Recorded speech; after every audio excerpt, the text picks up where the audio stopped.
Okay. I think I missed the caftan memo. How did you miss that? Did I miss the caftan memo? Is she stupid? I never know which Sutton I'm gonna get. Now I know. Is that what you're referring to? Well, that's what you said. We're talking about some truly fascinating insights from Dorit Kemsley on her Real Housewives of Beverly Hills co-stars.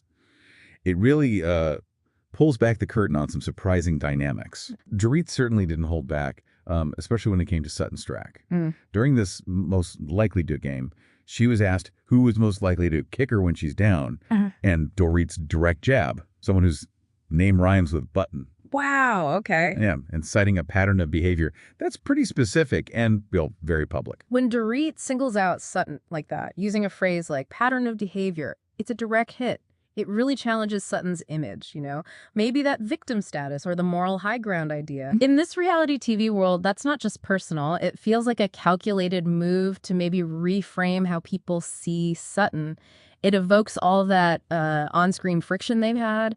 Dorit's making her position clear. And it got even more pointed, didn't it? Yeah. Like, Dorit first said Sutton was most likely to get married and divorced again. Okay. Then immediately corrected it to, I don't know if she'd actually find someone to marry her. Ouch. Yeah, that's harsh. And she also named Sutton as most likely to leave her on read. These aren't just little digs, you know? They feel quite personal. That comment about not finding someone, that's a low blow. It hits right at a personal vulnerability, which is, well, a classic tactic maybe to destabilize someone on screen. And leaving her on read things seems small, right? But in a world built on communication, perceived connection, it depicts a real lack of consideration, maybe even disregard. These details clarify the depth of the tensions there. But, you know, it wasn't all negative. Dorit also had some interesting positive things to say. For instance, she picks Kyle Richards as most likely to leave Los Angeles. What do you make of that? Well, that observation about Kyle leaving LA is interesting because, you know, everyone's always speculating about the cast's lives, especially someone central like Kyle. Sure. It could reflect maybe an awareness of potential changes happening behind the scenes, or maybe just a good guess, given the scrutiny and how long she's been on the show. Right. And then there was quite a bit of praise for Vazoma St. John and Erika Jayne. Yeah, I saw that. Dorit said she trusts them both with their kids, thinks they give the best advice, would be the best wing women, and she'd borrow outfits from them. Okay, so that's a strong endorsement. Especially Vazoma St. John. She called her the queen of all queens for pulling her up when she's down. It really illuminates a strong bond, doesn't it? Absolutely. Trusting someone with your kids, that's like the ultimate declaration, especially when you're in the public eye. And naming them best advice givers, best wing women, it illustrates genuine comfort, real admiration, and that queen of all queens comment for Vazoma, it sets the scene for a powerful, supportive alliance. That's always key in your shows. And here's a really telling one. Dorit admitted Erika Jayne might not always hold her alcohol. Oh, okay. But she still believes she's a good seeker-keeper, only sharing with Lisa Rinna if she did share. That if and only feels very specific. It is very specific. It's fascinating, right? That Dorit sees Erika as reliable for secrets, even with that alcohol caveat. Yeah. But the only sharing with Lisa Rinna part, that's key. It demonstrates that strong, almost unique bond between Erika and Lisa, even though Lisa's not on the show anymore. It suggests that for Dorit, trust works within these very specific established lines. It clarifies that intricate web of trust and alliances, you know. It persists, even with these candid observations about habits. Next update. We have Erika Jayne's journey to a new chapter. So after what feels like years of just relentless legal battles and a very, very public divorce. Drawn out is an understatement. Right. It genuinely seems like Erika Jayne might finally be poised for a significant fresh start. Well, and what's fascinating here, I think, is how her personal life, especially the divorce, has been so deeply tangled up with these severe public legal issues involving her ex-husband, Tom Girardi. Definitely. Her recent comments really illuminate this palpable desire to move beyond what has clearly been an incredibly difficult, prolonged period for her. She shared on Teddi Mellencamp's Diamonds in the Rough podcast, this was July 11th, that she has a lot legally going on and it's all like storming at one, just hitting her all at once. Yeah. But the big news, the really big news, is that her divorce from Tom Girardi, which she filed for way back in November 2020. Feels like a lifetime ago. It does. It should be happening here any time now after 4 years of delays. She put it perfectly, I thought. She said, It's just time to shed all of that and move on and make the next chapter of my life as best as it can be. I mean, he was accused back in December 2020 of embezzling settlement funds. Right, funds meant for victims of that terrible plane crash. Exactly. And while Erika was initially accused alongside him, she always maintained she had zero knowledge of his actions. Consistently. And eventually, the complaints against her, the fraud and embezzlement claims, they were dismissed in January 2022. Yeah. So that clarifies part of the complex legal web she's been in. It really has been quite a timeline. Tom was disbarred in 2022, then indicted on 5 counts of wire fraud in February 2023. And then the conviction. Right. Then Us Weekly confirmed just last month, August 2024, that he was found guilty on 4 counts of fraud, having embezzled more than $15 million.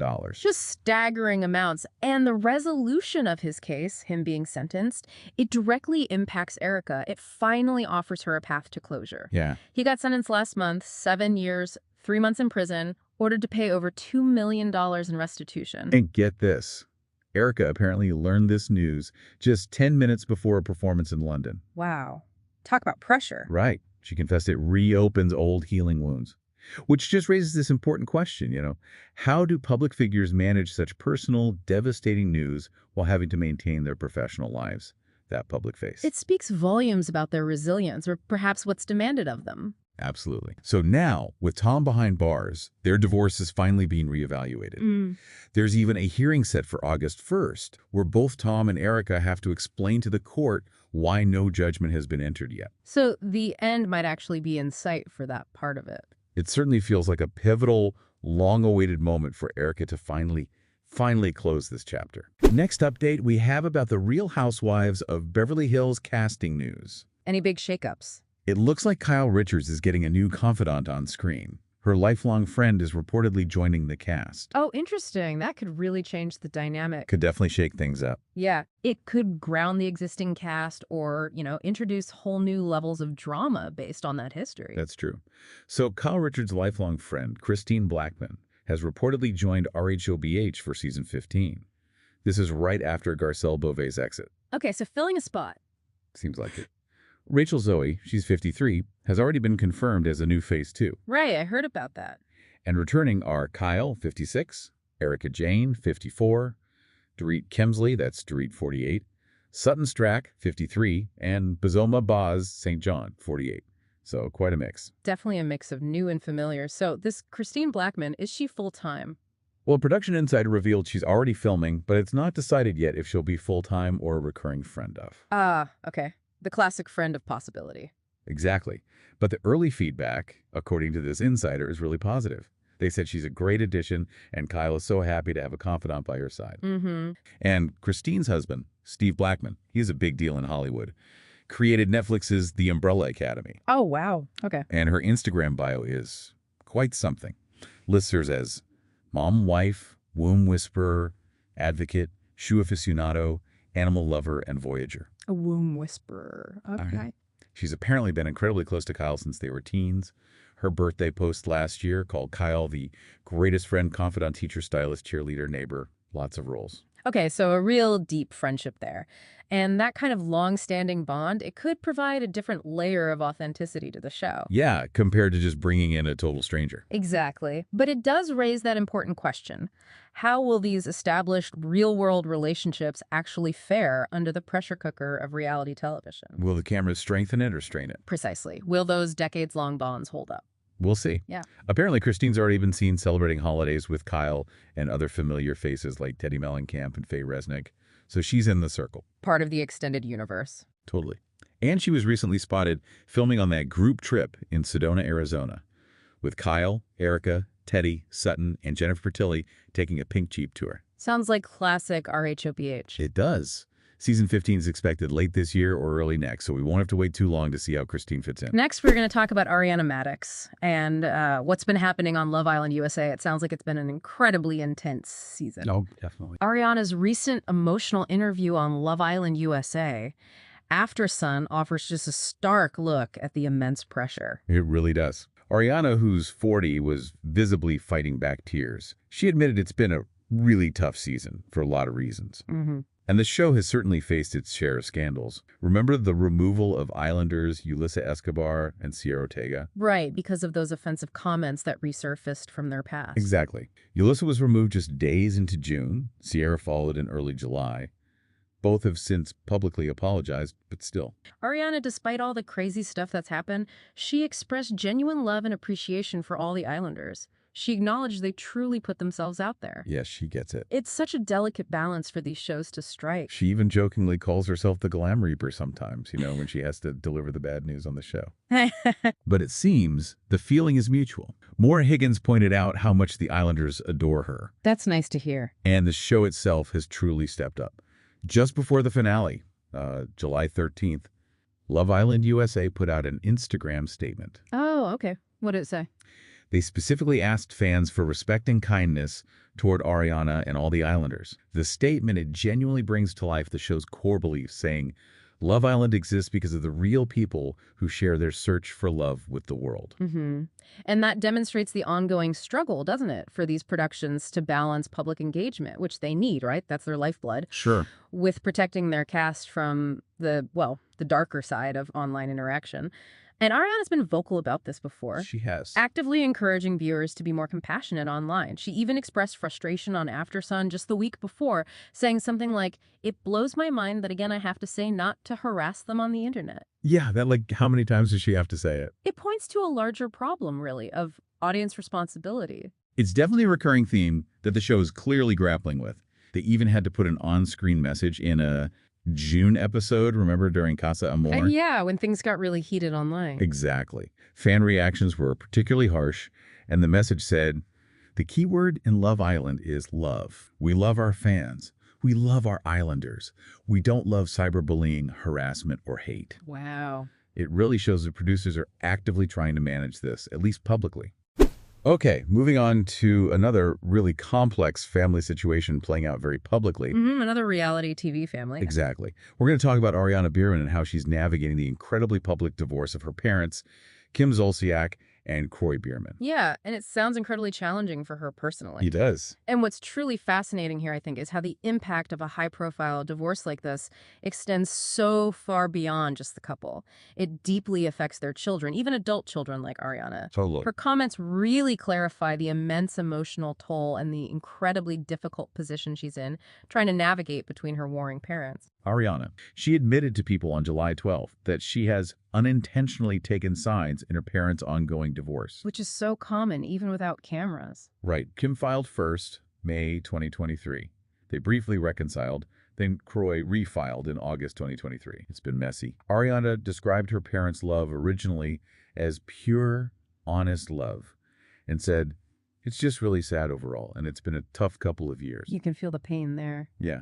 She's clearly struggling to stay in the middle without disrespecting either parent. Just an impossible tightrope walk. And this situation really illustrates the inherent difficulty for kids of divorce, particularly when, here, the financial stuff becomes intensely public. Oh, yeah, that was a big reveal. Ariana revealed on her next Gen NYC show, premieres in June, that her parents actually took her money from brand deals she earned as a teenager. To help pay their bills. Yeah, which raises a really important question about financial boundaries within families, right? Especially families in the public eye. What kind of precedent does that set?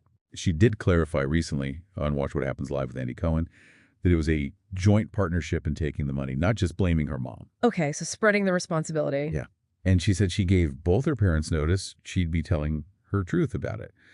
She basically went public to show she now supports herself financially. She highlighted she's the most financially stable she's ever been, making a point about her independence. Interesting dynamic there. And apparently a source close to Kim wasn't thrilled about Ariana airing the family's dirty laundry. I can imagine. But Croy actually signed a release with Bravo, allowing Ariana to discuss it on Next Gen NYC. She said that demonstrated his support for her speaking out. So that just depicts the really complex, often contentious negotiation of privacy versus public disclosure that's so unique to these reality TV families. Their personal struggles are literally part of the job. Yeah, it's blurred lines. And when it comes to her relationships with them now, Ariana told Andy Cohen that Kim will always be her best friend. But her relationship with Croy is much more complicated. She said he was her best friend growing up, but they're definitely not as close now. Doesn't talk to him often. Ugh, that's tough. It's clearly hard, she said, to keep the divorce stuff separate from her personal relationships with them.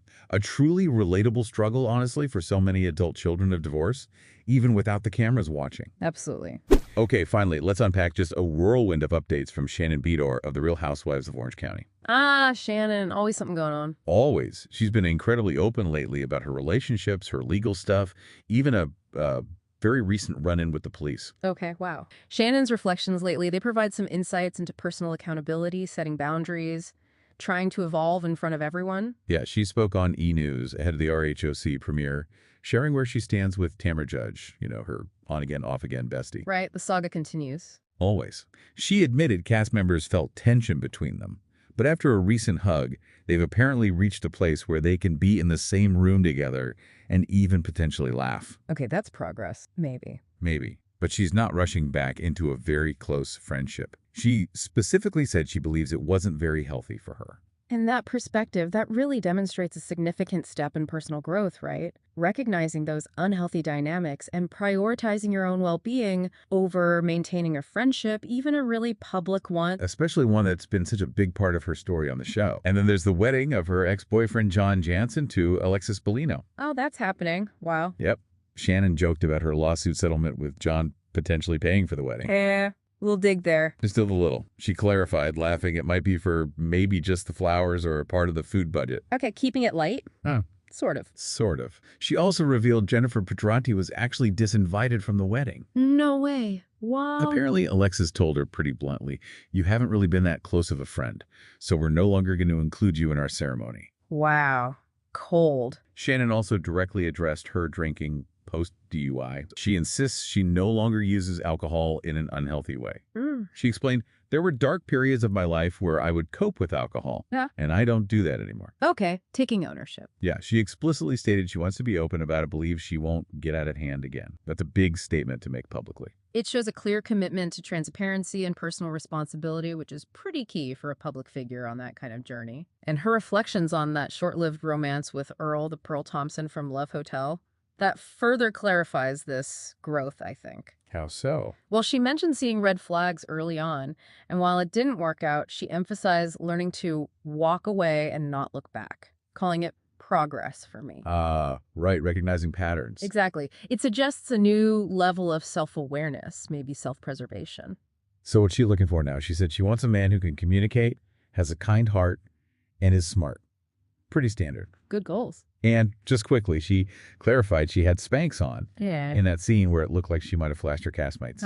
Okay, good to know. Dispelling the rumors. Right. And lastly, that run-in with police. Apparently got a $20 ticket because she picked up her phone at a red light to check a spam text. The no-touch laws. Exactly. She agreed with the law, but noted it wasn't technically in effect exactly when she got the ticket. Minor detail, but still. The Real Housewives of Orange County Season 19 is airing Thursdays on Bravo. Always something happening in the OC. So, wow. We've covered quite the emotional spectrum today, haven't we? We really have. From the raw vulnerability of Ariana Madix dealing with that public criticism to Erika Jayne trying to shed a really difficult past. Ariana Biermann navigating those complex family loyalties. Right, and the always evolving social dynamics and, personal growth journeys of the Real Housewives.